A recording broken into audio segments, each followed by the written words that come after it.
Bueno, pues ahora vamos a ver los elementos más profundos situados en relación con el plano prevertebral en el presoma.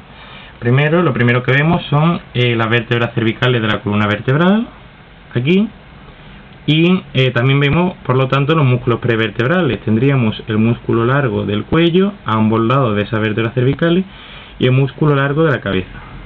Músculo largo de la cabeza, que vemos cómo llega pues, a la cabeza. También vemos los músculos escalenos. Aquí veríamos ese músculo escaleno anterior, el músculo escaleno medio y el músculo escaleno posterior. El músculo escaleno también se ve en este lado, aunque se ve peor. Vemos aquí el escaleno anterior, el medio un poquito peor y ya el posterior el que se ve el peor de todos. Bueno, tenemos que saber en relación con los escalenos también la relación que van a tener con los vasos, los nervios y demás. Tenemos aquí, por ejemplo, el nervio escaleno anterior, vemos como que tiene la misma dirección que la yugular interna. Va a ser un músculo que se va a encontrar posterior a la vena subclavia y también elementos que se van a encontrar anteriores a este músculo escaleno anterior va a ser el nervio frénico. Nervio frénico que será importante y fácil de localizar porque es satélite de la arteria cervical ascendente. Entonces va a tener la misma dirección que la yugular interna, por delante de él se encuentra la vena subclavia y también el nervio frénico, que lo distinguimos bien porque es satélite de la arteria cervical ascendente. Entre el músculo escaleno anterior y el medio, pues vemos cómo va a pasar el plexo braquial y también plexo cervical. Y ya está, esas serán las relaciones más importantes con los músculos escalenos. Bueno, ahora vamos a ver el sistema simpático aquí en el presoma, que ya lo vimos en la segunda práctica, pero bueno, lo repasamos otra vez.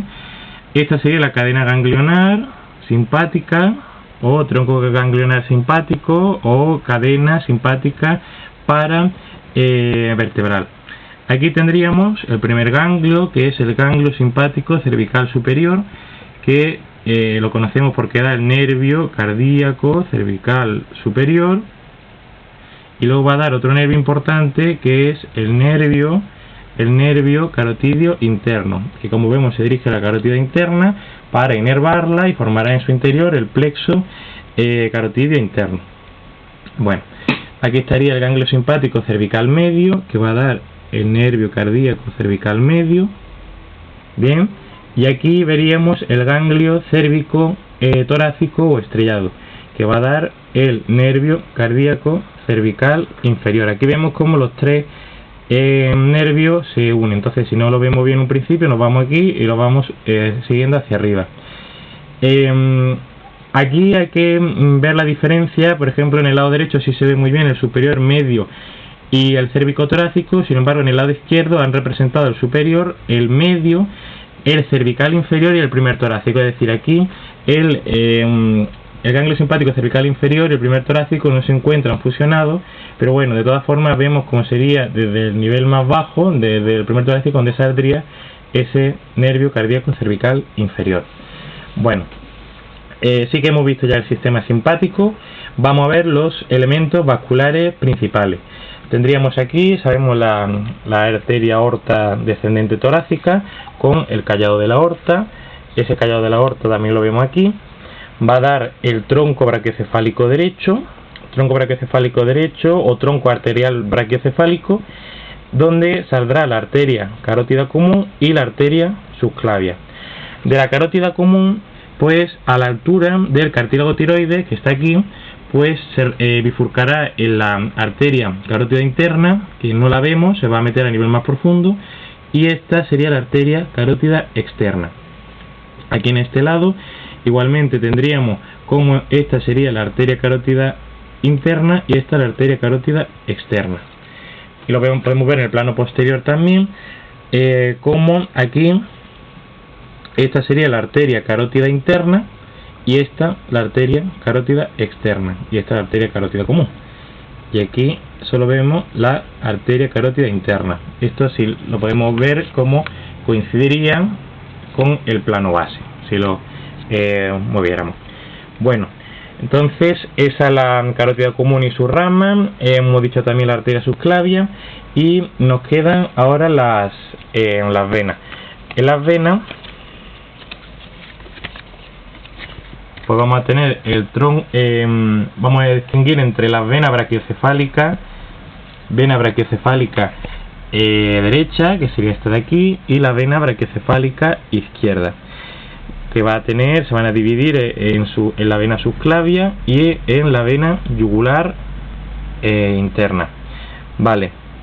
Y bueno, luego importante en relación con esta vena brachiocefálica, en el lado derecho vemos cómo llega el tronco linfático yugular derecho, lo vemos que llega muy bien, se continúa muy bien.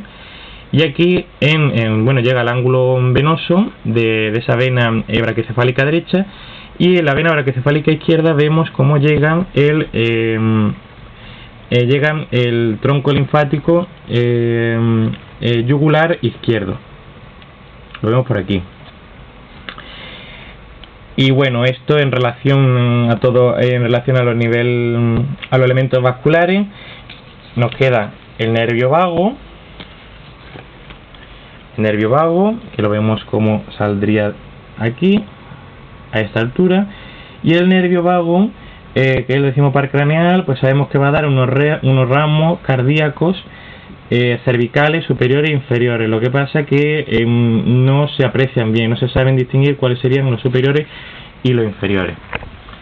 Bueno, ahora vamos a los elementos viscerales. Vamos a ver el bloque visceral. Pues en primer lugar, aquí vemos las coanas, como las cavidades nasales o las fosas nasales con las coanas, orificios nasales posteriores. Veríamos la mandíbula, el cuerpo de la mandíbula, la rama de la mandíbula, la apófisis condilar, aquí sería la apófisis condilar y esta sería la coronoide.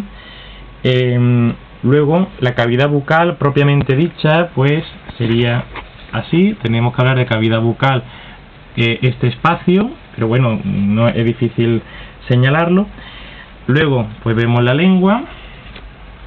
En la lengua esta sería la porción más anterior del dorso de la lengua con el surco medio, este sería el surco medio, y luego también veríamos las papilas circunvaladas o las papilas caliciformes. Aquí las vemos, que no lo debemos confundir con lo que sería el surco terminal o V lingual, que es donde se encuentra el foramen ciego.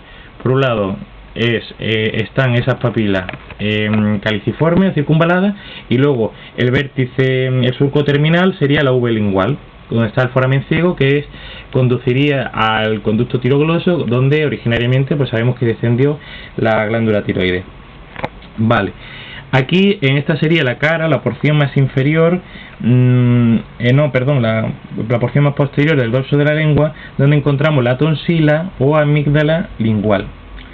Tonsila o amígdala lingual. Y luego en la cara inferior de la lengua pues veríamos el frenillo de la lengua, que está ahí representado como en blanco, y aquí serían los pliegues fimbriados. Vale, también en esta cara inferior de la lengua vemos los pliegues sublinguales, que estarían aquí en rosita también pintados, pliegues sublinguales, y veríamos las carúnculas sublinguales menores, y aquí en el centro veríamos las carúnculas sublinguales mayores. Vale, luego aquí tendríamos ese velo del paladar blando o velo del paladar. Se encontraría la porción más superior a la lengua. Aquí tendría la úvula. Y bueno, luego la fauce pues se encontraría en torno a esta región, en esa transición entre la cavidad bucal y la orofaringe o cavidad bucal. Y luego pues vamos a hablar de las glándulas sublinguales. Aquí vemos la glándula sublingual, se ve solo en el lado izquierdo, y aquí estaría representada la glándula submaxilar, al igual que aquí, se ve muy bien. Glándula submaxilar, que sabemos que por medio de sus conductos van a desembocar en esa carúncula mayor. También vemos los músculos miloioideo, aquí estaría el músculo miloioideo, y el músculo digástrico, el vientre anterior. Luego en relación a la faringe, pues vemos los músculos faríngeos. Este sería el músculo constrictor superior, este un poquito más clarito sería el constrictor medio y este sería el constrictor inferior. Vale, es importante saber que estos músculos faríngeos se van a insertar pues a la base del cráneo por medio de esta fascia que estaría aquí representada en celeste, que sería la fascia faringo-basilar. Vale, entonces ya vamos con esas porciones de la faringe. Esta sería